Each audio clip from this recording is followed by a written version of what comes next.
Y como veníamos diciendo, en el gobierno hay preocupación por el impacto internacional de la condena a Cristina Fernández de Kirchner. La expresidenta se presentará ante el CID y el Partido Justicialista prepara la creación de un comité para sumar aliados como el PT de Brasil y Morena de México. Asimismo, hay una preocupación en Cancillería, según los medios de comunicación. El gobierno del presidente Javier Milei mira con atención el impacto internacional de la condena contra Cristina Fernández de Kirchner.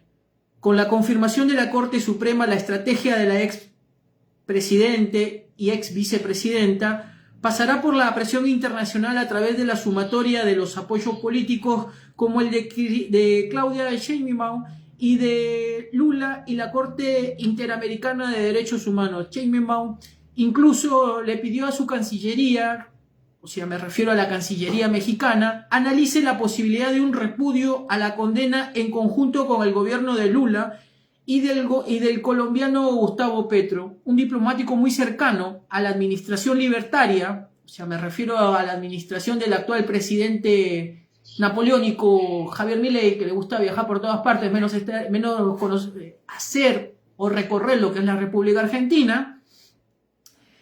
Indicó que el impacto internacional de la expresidenta generó una situación incómoda. 3 de 4 socios del Mercosur se solidarizaron con Cristina y 2 de los 3 países latinoamericanos del G20 también. El Grupo Puebla es uno de los sectores que lidera la ofensiva internacional contra el fallo a través del Consejo Latinoamericano de la Justicia y la Democracia que lidera la abogada brasileña Carol Proner y el juez español Baltasar Garzón. Se trata de 2 abogados con buenos contactos en los ámbitos de justicia internacional.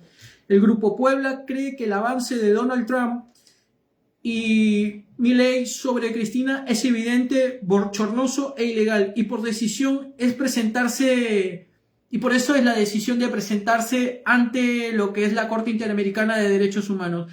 Para ello vamos a estar hablando con un analista político, catedrático universitario, el magíster Damián de Gluck. ¿Qué tal, Damián? Te saluda Fernando Aguinaga desde el programa Zona Libre a través de la 103.5 FM Radio La Ciudadana. ¿Qué tal? ¿Cómo estás? Qué gusto saludarte a vos y a la audiencia. Muchísimas gracias, Damián, por contestarte. Feliz día del Padre. Y cuéntanos un poco ¿cómo ves esta situación, este análisis de actualmente de lo que está pasando acá en lo que es la República Argentina? Y sucede un poco lo que decía el Conada Moon, ¿no? A quien creo que nadie en Argentina, es un prestigioso periodista, puede acusar de estar de un lado o del otro. Comenta que es una causa con algunas cuestiones realmente cuestionables y que la justicia se movió de una manera para con Cristina Kirchner y de otra manera para con Mauricio Macri y Javier Milei. Es decir, la politización de la justicia transformó a esta justicia en un actor político y hoy se mueve, en vez de ser la garante de la República, sino como un actor político. Recordemos que en Argentina fue el Poder Judicial quien legitimó y legalizó el primer golpe de Estado, la primera dictadura militar en 1930. Entonces genera primeramente un clima de inestabilidad institucional que se traduce luego en alguna inestabilidad social, y esto para una democracia es complejo y complicado. Y como bien hablabas vos, que te escuchaba, internacionalmente también genera un panorama en una América Latina netamente polarizada, complicado, porque a presente el oficialismo puede, aunque no lo creo políticamente, pero puede festejar. A futuro esto va a ser un boomerang. Recordemos que quien comanda la comunicación digital del oficialismo está denunciado por intento de golpe de Estado en Brasil y se pidió su extradición, está sostenido por Milei en Argentina, y una posible derrota de Trump en 3 años también puede generar una grave complicación para los actores políticos actuales del oficialismo. ¿Qué es? A ver, reformulamos la pregunta hacia tu persona como un analista político, como un catedrático universitario. ¿Qué peso tiene la figura de Donald Trump en la República Argentina y específicamente qué influencia tiene dentro de lo que es el gobierno del presidente Javier Milei?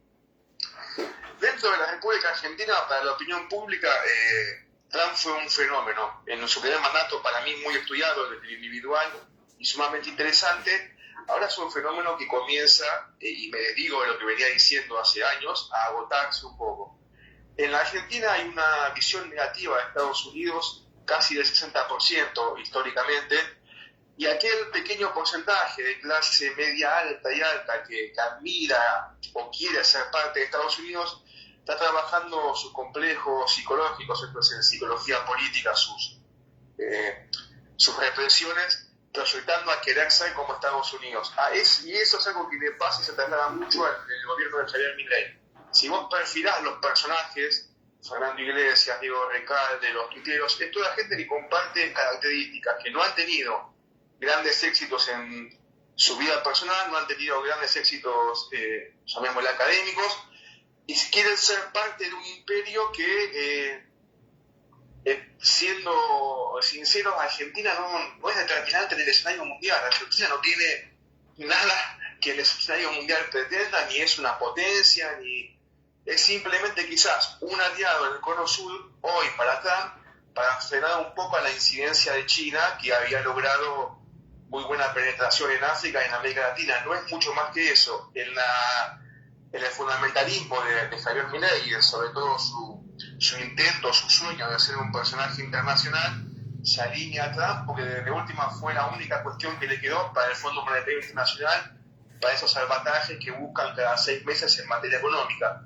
Pero Argentina en materia internacional, y aunque nos cueste, pues somos bastante orgullosos, no es determinante, no es alguien que esté en el escenario, no es alguien que negocie, y como te decía antes, es una cuestión más psicológica para un segmento de la sociedad que política.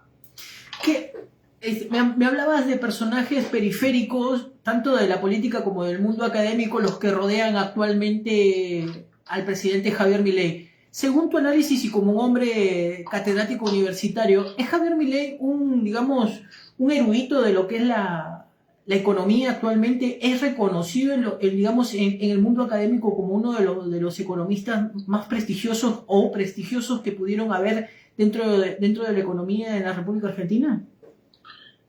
Claramente no, porque primero su carrera es política, no académica.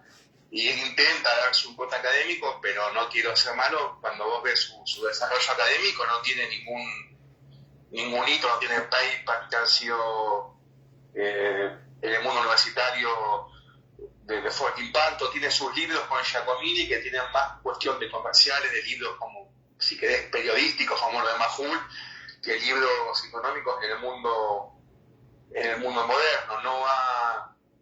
No ha generado teorías disruptivas en lo académico. De hecho, en diversos centros de estudio ha sido destrozado porque repite autores que están ya fuera de uso, están mal interpretados. De hecho, tiene acusaciones de plagio, cosa que en el mundo académico es bastante complejo. Tampoco tiene estudios de posgrado que decía tener, con lo cual el desarrollo académico es complejo. Estamos hablando de un impostor, en pocas palabras. En términos académicos, digamos que... En términos académicos, si dices que eres magíster y no eres magíster, eres impostor o usurpador de título público, ¿no? O sea, porque el título es otorgado por la República Argentina. Nos dijo que era doctor y le tuvieron que dar un honoris causa de una institución que supuestamente no da tampoco títulos, digamos, universitarios, que son los que te dan el doctorado. O sea, en pocas palabras, es más un personaje especial periférico que podríamos decir un personaje de esos que le gusta disfrazarse, ¿no? Exactamente, tiene mucho que ver, si querés, con los comienzos del siglo pasado, con la década del 30 en Europa. Tiene mucho más que ver con eso, gente que ha estado boyando, que no ha tenido grandes éxitos en su carrera, que encuentra en la política, capítulo 7 de Freud, su lugar para poder seguir, para poder licuar todos esos dolores psicológicos. Pero entonces la pregunta que yo te haría, vos como un hombre, vos si tienes, pregunto, ¿no? Para que nuestros oyentes, vos si tenés un título universitario y si tienes un magíster hecho, ¿no? O sea, porque... Sí, tuve que aprobar mi tesis, que esto fue un dolor, tuve que desarrollar la investigación, sí, tuve que hacer todos los pasos formales. Entonces la pregunta que es, si en la República Argentina hemos tenido personas que se han desenvuelto eficazmente, tanto en la política como en lo que es en el mundo académico, ¿por qué admiramos a un personaje periférico que pasa más como un TikToker que como una cuestión de, digamos, de lo que se necesita en la República Argentina, que sean hombres capaces con definición para poder dar ese salto cualitativo dentro de lo que es digamos, el mundo que hoy nos rodea y la crisis en la cual estamos inmersos, ¿no? Como te decía, siguiendo el estreñimiento como en el siglo pasado, ofreció Milei 3 cosas fáciles para fascinar a la masa. Primero, una solución mágica a la dolarización. Segundo, un culpable, la casta y un castigo a los culpables. Y tercero, una nueva dimensión del futuro, es decir, vamos a ir hacia allá, vamos a ser potencia, un futuro de grandeza. Algo que la política venía muy desconectada de la sociedad, y Milei tuvo ese acierto desde los medios masivos tradicionales. Y allí, además, explotó el deseo, sobre todo de un segmento de la opinión pública argentina, la llamada clase media, de querer ir hacia, llamémosle, Miami, ¿no? El sueño argentino de veranear en Miami. Y lo explotó muy bien. Y bueno, allí así logró lo que logró. También convengamos que la política tradicional no supo rebatirlo, y además lo ayudó mucho. A Milei lo pone en el escenario Cristina cuando dice que esto va a ser una elección de tercios. Y ahí, bueno, cambió todo el panorama. ¿Vos crees que todavía el actual presidente sigue creyendo que es un anime?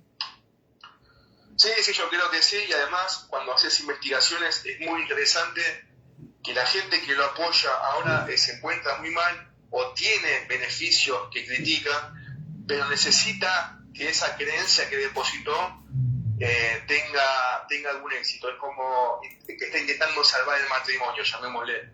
Hay que ver hasta dónde esto sigue sosteniéndose, porque cuando se caiga va a ser muy abrupto, pero está por ahora con lo último logrando oxígeno cada 6 meses, como te comentaba antes. Esa es la figura del actual presidente, un anime. Pongamos el caso y veamos cómo se desarrollan los personajes periféricos que vienen de diferentes espacios políticos que ya han fracasado anteriormente. Hablamos de un Stasmael, hablamos de un Caputo, hablamos de los Caputo. ¿Qué son esos personajes dentro de la política y por qué esa admiración hacia a estos periféricos que ni siquiera grado académico, digamos, algunos tienen, ¿no? Por ejemplo, el asesor, el superasesor presidencial, grado académico no tiene y maneja, digamos, lugares y resortes de poder que son los que, digamos, direccionan la política en esta nación. Hablo de Caputo analista, no Caputo sí. Economista. Como decía Andrés Malamud, tenía 3 caminos, Milei. El camino de Perú, que lo destituyan, el camino de Perú también, de intentar cerrar el Congreso o volverse casta. Claramente se volvió casta, se apoyó en los profesionales de la casta, porque si vos vas viendo a esos personajes, viven de la política hace 40 años, y se transformó en eso, en casta, mientras su discurso todavía tiene algún tipo de impacto de credibilidad en la opinión pública.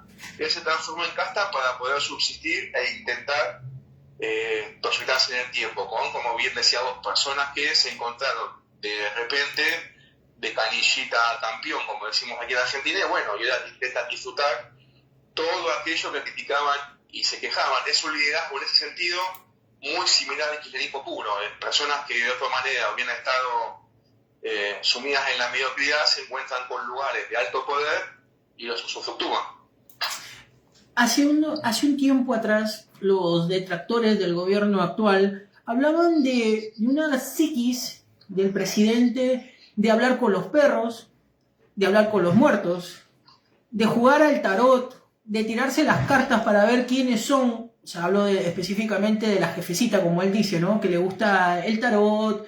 Eso es algo, un punto, digamos, de inflexión dentro de lo que es la política argentina que admira al argentino en común, o digamos es más toda una epopeya que está realizando este presidente que no tiene, digamos, una directriz ni un orden político en donde diferenciarse o a dónde apuntar.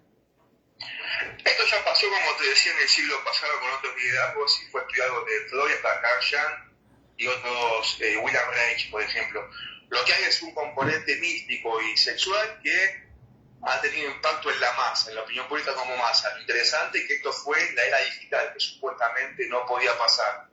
Y eso, como te comentaba, impacta hasta ahora y es bien recibido en el ideal de la masa, sobre todo porque se legitimaba con la aparición de Cristina. Ahora que Cristina no está en el escenario, esto se le va a complicar. Y lo interesante es cómo afecta este posicionamiento. Por ejemplo, hoy publica Feliz Día del Padre y pone las cinco mascotas. Alguien que una semana atrás proclamaba Dios, patria y familia, y no tenés familia.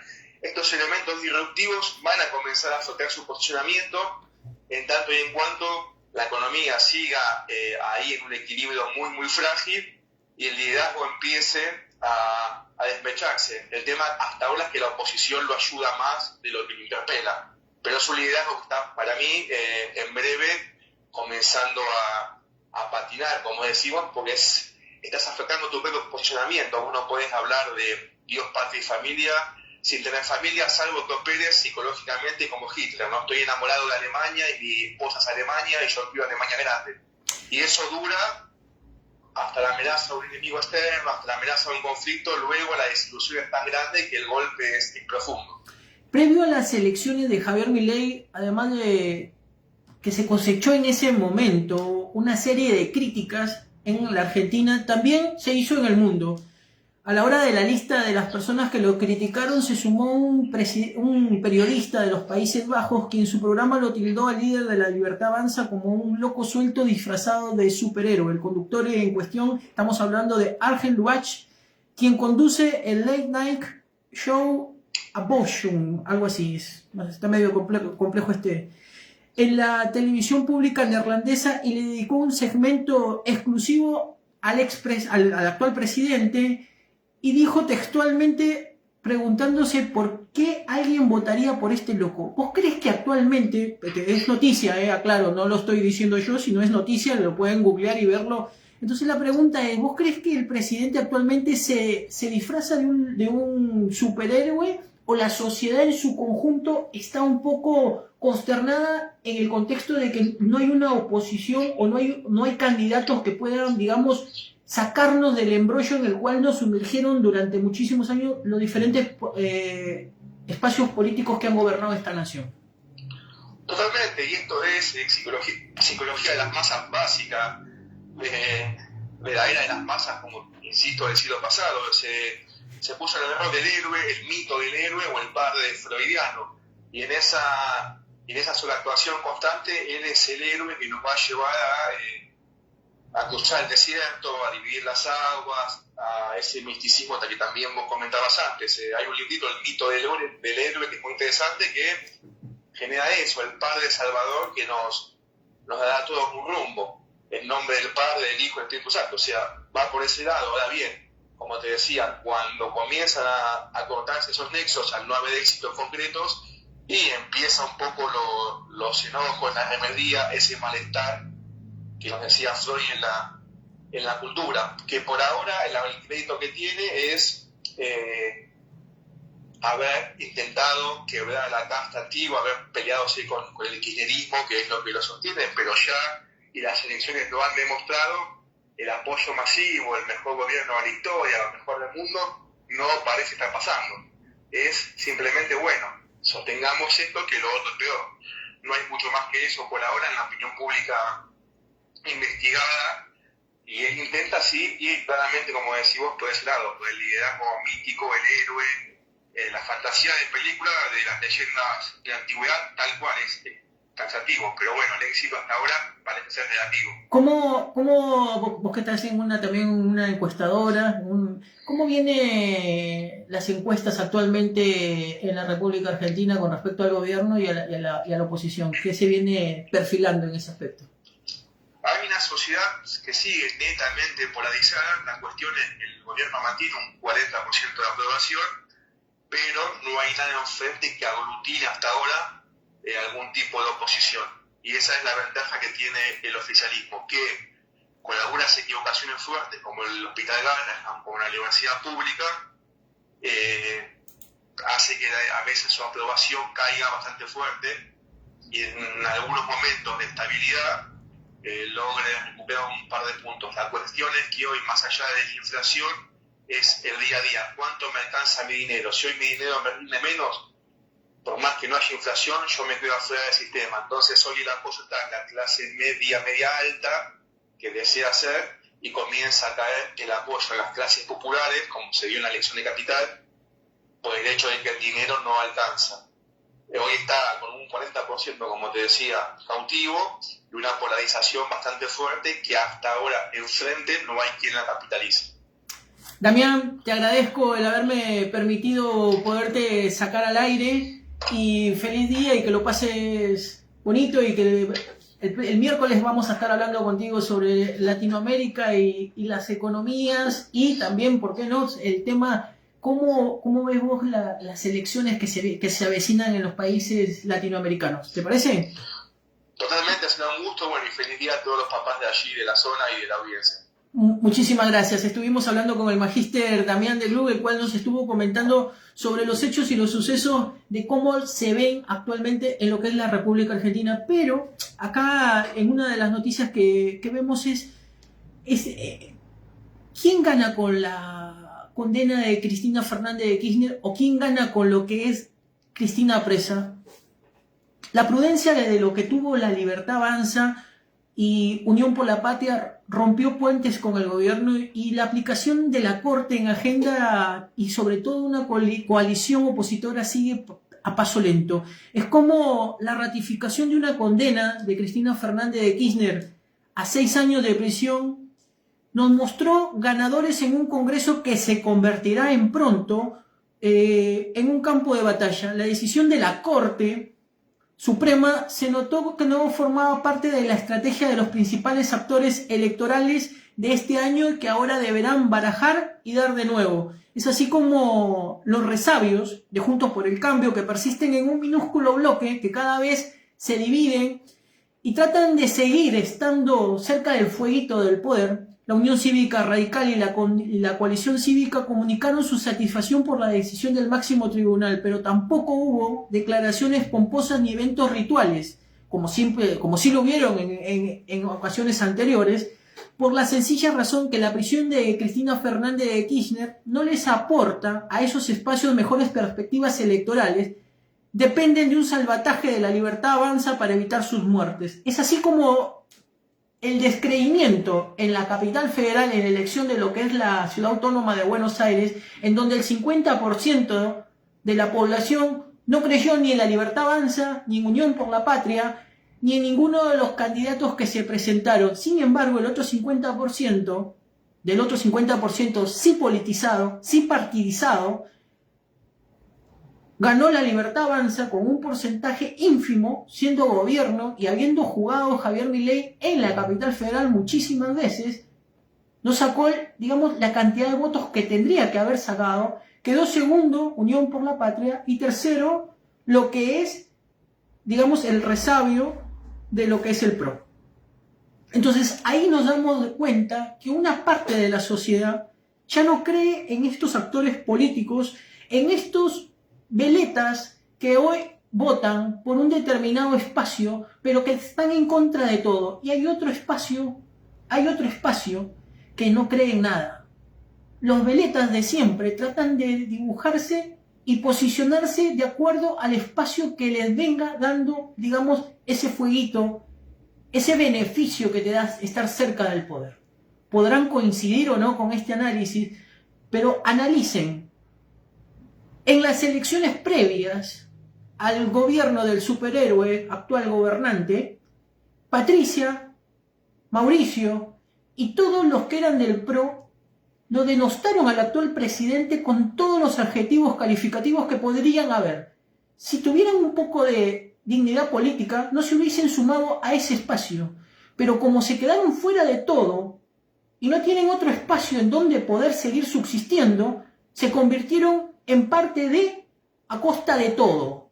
¿Y a costa de qué? A costa de la propia dignidad política, porque trataron de poderse, digamos, unificar en un gobierno que simplemente muchas veces los ha tratado de casta. Y casta son ellos, los que estuvieron y los que están. Porque si empezamos a ver quiénes son los que cogobiernan con Javier Milei, son los mismos que estuvieron durante el gobierno de Fernando de la Rúa, que estuvieron, algunos vienen desde hace más de 30 años pululando por un espacio político y hoy quieren seguir subsistiendo. Cosa que también muestra el fracaso de una oposición que hoy se unifica detrás de una catarsis de persecución política. Es así como la casta política partidaria en la República Argentina trata de poder salir de este embrollo grande que se llama persecución política, o llámele como le llamen, al encarcelamiento de Cristina Fernández de Kirchner, que lamentablemente en la sociedad es indiferente en determinados espacios y en determinados momentos, pero que la casta política gobernante, sacando beneficio de estar cerca del poder, trata de ayornarse para poder redibujarse y poder seguir estando cerca de las decisiones que se toman cuando se gobierna una nación. Vamos a una pausa y volvemos con nuestro programa Zona Libre.